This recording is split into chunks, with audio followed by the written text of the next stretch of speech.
তীব্র গরম চলে গেছে, এখন হালকা একটু শীত পড়েছে। আমার বাগানের বিভিন্ন জায়গায় থানকুনি পাতা হয়েছে। এই থানকুনি পাতাগুলো আজ তুলে আমি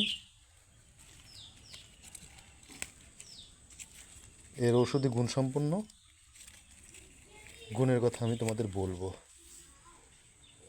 তোমরা কি নামে ডাকো এই পাতাটা তা আমি জানি না।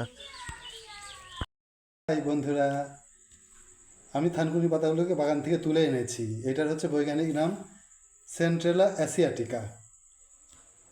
এটা ঔষধি গুণ সম্পন্ন।